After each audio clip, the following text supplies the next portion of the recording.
E o transtorno bipolar é uma alteração mental grave em que a pessoa apresenta oscilações de humor que podem variar desde depressão, em que há profunda tristeza, até mania, em que há euforia extrema. Saiba mais sobre essa doença psicológica na reportagem. Transtorno bipolar, um assunto que deixa muitas dúvidas.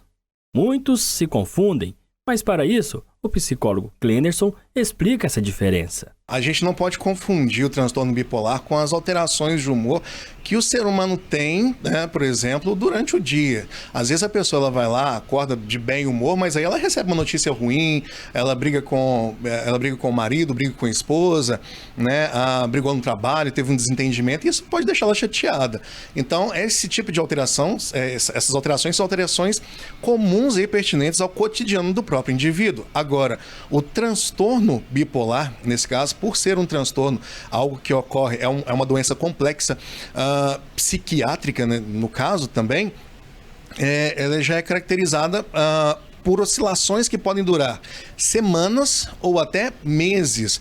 Então, muitas vezes a transição de uma fase para outra, ela pode ter esse período aí, de durar algumas semanas, pode durar alguns meses também, e é justamente essa variação, né, entre a fase maníaca e a fase depressiva. Primeiramente, subdividindo aí o transtorno bipolar durante a fase maníaca. A fase maníaca é onde a pessoa ela vai ter ali um sentimento de grandeza, onde muitas vezes ela pode aumentar aí o consumo de bebida, muitas vezes, ou até mesmo o consumo de roupas também, onde ela pode se apegar a algo ali, como por exemplo o consumo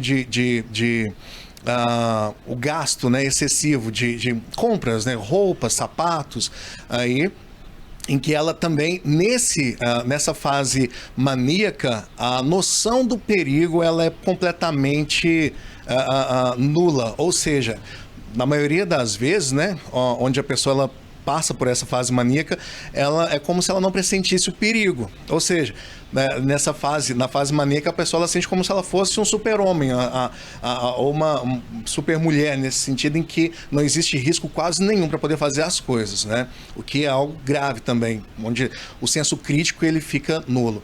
E na fase depressiva é quando a pessoa ela começa a se isolar, ela não se sente mais tão produtiva, onde ela tem uma característica muito evidente da tristeza, né, da frustração, né? Ou seja, o transtorno em si, ele diz respeito sobre como a pessoa lida com essas alterações de humor e até mesmo a visão em relação à própria vida.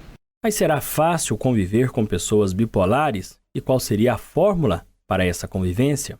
Exige sim um certo cuidado, uma certa cautela no sentido de não denegrir o transtorno, não dar conselhos aí que possam agravar ainda mais. Por exemplo, se você tem o conhecimento, ou às vezes até a pessoa não sabe que tem o transtorno, e algumas pessoas também leigas nesse sentido vão dar opinião, vão dar algum conselho para uma pessoa que esteja na fase maníaca, essa fase ela pode se acentuar. Então, por exemplo, se você diz para uma pessoa que tenha diagnóstico que ela precisa, por exemplo, comprar uma roupa para poder se sentir bonita, para poder levantar a autoestima, ela não vai comprar só uma roupa, ela pode comprar 5, 10, 15 roupas, e nesse caso, esse efeito, né, ele traz um certo prejuízo para a pessoa, porque depois que compra vem um arrependimento. O psicólogo ressalta que o tratamento ainda é o melhor caminho para as pessoas bipolares.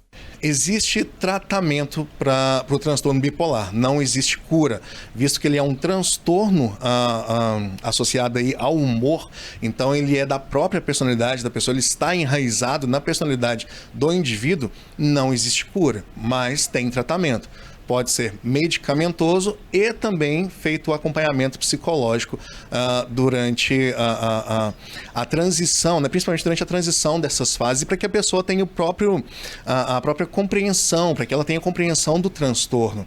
Então, por exemplo, o acompanhamento psicológico, ele vai auxiliar a pessoa a instalar algumas rotinas, né? E estabelecer algumas rotinas, para que ela se cumpra também durante esse período de acompanhamento, de tratamento. Então, você que tem esses sintomas, procure uma ajuda psicológica, faça o controle aí do toque, ou seja, do transtorno bipolar, perdão, que a gente já falou sobre toque também aqui no nosso jornalismo, mas se você tem esses sintomas do transtorno bipolar, é necessário você procurar ajuda. Não tem cura, mas tem controle, como disse o psicólogo Clenderson Xavier.